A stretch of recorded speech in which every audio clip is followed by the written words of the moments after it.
Good morning, everybody. Welcome to Introduction to Public History. During this lecture, we will be covering the topics of history as a public discipline, the code of ethics within the historical community, why history is necessary, and how many of these factors are related. So, let's get started. To start us off, let's go ahead and define what preservation and ethics are, so we can make sure that we're all on the same page as far as what these terms mean. Going into this discussion, preservation is defined by the Merriam-Webster Dictionary or process of keeping something valued, alive, intact, or free from damage or decay. This is important because not all historic pieces need to be preserved. While all historic pieces have some significance, they do not all have enough value to justify preserving them. On the other hand, ethics are defined as a set of moral issues or aspects, such as rightness.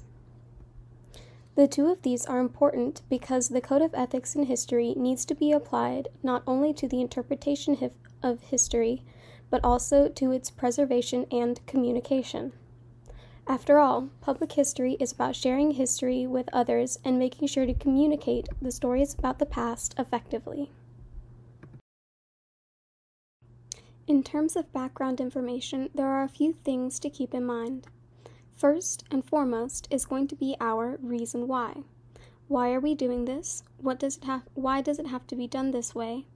At the end of what we're doing, what are we going to have accomplished that will justify our efforts? And the answer to the why when it comes to history as a whole. Believe it or not, while there are many points of view around why history is necessary, the strongest one is the desire to know others and to establish community across not only geographic locations, but also across time periods. Although there are some auxiliary reasons worth mentioning. For example, many people justify the study of history through the "we need to learn from our past or we are doomed to repeat it" mentality. And this is not entirely without basis. For example, once I was job searching for a position within the historical community and came across a position available for an archivist to work in a military archive.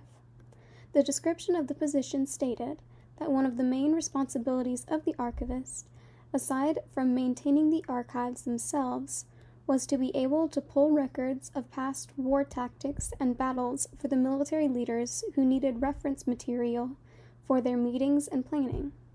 This is an excellent example of how the past can be used to inform the present. However, if this were the only reasoning, it would not make sense to study any parts of history that were not directly relevant to modern needs. Many of the narratives that help us understand the different peoples and parts of the world in the past would have never been developed because they would not have been deemed valuable. Consider the narratives of ancient history that are common knowledge today, such as that of the ancient Greeks and Romans or ancient Egypt. While we are very familiar with their tales, knowing about them and their history does not directly improve our lives or benefit us through any substantial means. Therefore, we must be willing to consider that there are other reasons why history has been such an important part of scholarly endeavors, as well as part of our society and culture. Understanding the consumption of history and why there is a cultural interest in it is key to justifying public history as a scholarly discipline. The general population within the United States of America consumes history for several reasons. Firstly, people consume history through education. Since schools are required to teach history as a core subject, most people who receive their education in the United States have encountered some form of history through their education during childhood. Oftentimes, the reasoning for teaching history in schools is that people need to know about their country, not just what the country is today, but how it developed, because this increases a citizen's understanding of why their country is how it is. This is another auxiliary reason for studying history, but not the primary reason. As people age and no longer learn history only because they have to learn what their school is teaching them, they either stop studying history altogether or they continue because they're interested in it. Think of older men who study military history to learn of the life experiences of soldiers in past wars, or people who love to travel and go to historical places to see how people used to live. This is similar to how immersive museums that recreate parts of historic towns or cities work, as they allow people to consider what it was like to live in another person's lifetime. The shortcoming of these two ways that people interact with history is that they do not instruct the consumer on why history is necessary, and why they should be drawn to history not only as a pastime, but as something that is truly worth the time it takes to invest in it. This proposition, then, to regard history as a moral study must be justifiable in and of itself. After all, when somebody asks why they should change their view of history from seeing it as just another thing to fill their free time with to something that is deeply meaningful to them, there must be a strong logical reasoning for it. One thing to consider in this discussion, I would like to note, is that logic and morality are not mutually exclusive. If you take the medical field, for example, you may say that the practice of medicine is purely logical. There are tests to run, and everything is based off of processing factual information. However, studying medicine would be useless if not for the moral factor of people valuing life. If there was no moral value of life, then why work so hard to save it and improve people's health? Consider also the study of Earth and the atmosphere. Why put so much time and effort into studying how the world works, if not to protect people and to see the beauty in the diversity of life on Earth? So, with all of this being said, what evidence is there that history has a place in academia? Why is its study warranted when there are so many competing fields that demand our time, efforts, and financial contribution? History is a moral study that can be justified through understanding that there is a natural desire for community among people over the expanse of time. There is value that humans place on each other and that they use when interacting with history and the study of the past. Some people want to know where they came from, how their ancestors lived, and about their life experiences. Others want to know about people that they have zero personal connections with, but whom they find themselves wanting to know more about.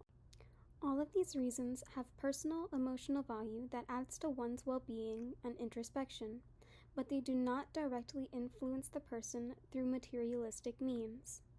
It is important to keep this in mind because it will keep the logic for justifying history and preservation balanced, and avoid slipping into using materialistic gain as a driving force for studying the people of the past and the many aspects of their lives, cultures, and so on.